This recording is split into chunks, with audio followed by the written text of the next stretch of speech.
भाई का भाई हमनी के धंधा तो बहुते मांदा हो गइल बा। तो चलो जा कहीं चोरी वोरी करे। कहाँ चोरी करे जेबे? केहू घर में पैसा रखता जे। संग्रहालय से हुई 5 करोड़ की बेशकीमती हीरो की चोरी। सूत्रों के मुताबिक पता चला है कि चोरी करने वाला शख्स डॉन तोताराम है। नगर एसपी ने डॉन तोताराम को पकड़ने के लिए एक स्पेशल टीम का गठन किया है। अरे साला अब होई चोर के घर में चोरी। छोटे से ब्रेक के बाद एक सनसनी खबर के साथ। Hello hello hello. हाँ सब ठीक बा नू? हाँ सब ठीक बा। हेलो भाई साहब सब ठीक बा, चली आई।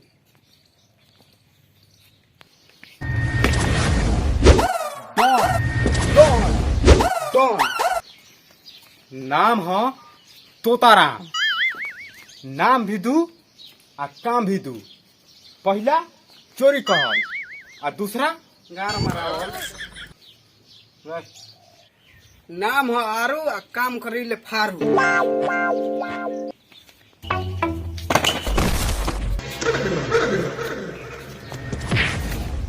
ना ना ना ना, अरे मान गलती गइलो। गलती हो गइल।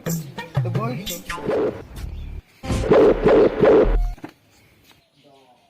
हम हई बिहार के भारी डॉन। ना ना मतलब हम हई बिहार के भारी डॉन। एजा के लोग हमारा के कहेला बच्चों फोन रख। एजी के लोग हमारा के कहेला सलाम तोताराम। भाई उ हीरा चुरैलन सब कहाँ रखले बनी?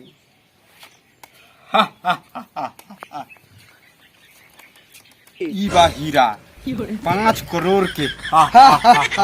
5 करोड़ 5 करोड़ के हीरा। हीरा हीरा दे, हीरा दे, हीरा दे।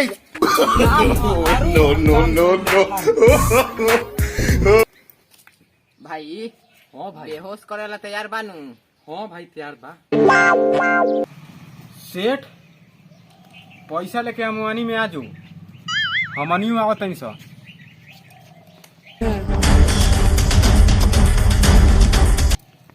उ तो जाता रसन। हाँ भाई। सुंघा सुंघा।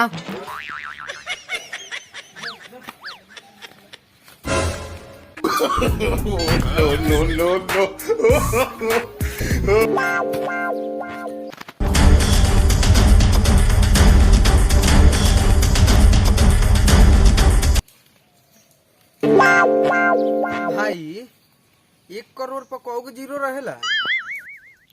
7 गो। 7 गो। तब तो 5 करोड़ पर 35 गो होत होई। ना नु कहे के मतलब एको गो जीरो ना छोड़ी हो, सब गिन के ले लियो। कहाँ रह गई रे? अभी ले आई ना गाछी में यामवानी में। ए तोता हमार बाबू सोना ये कहाँ रखले बा? तनी जल्दी बता दो। ए आरू पीछे से कर दिल बनी अपन लारू। चुप रह। कौन है रे साल? ए ई जरूरी नहीं है कि हम के हई। जरूरी ई बा कि हीरा कहाँ बा। तोरा जैसन अड़ुआ घसुआ के हम लात के नीचे रखी ले। ए तोता पीछे से घुसा दिला बनी अपन लोटा। उजाड़ के रख दे मोही में पूरा तोर खोता।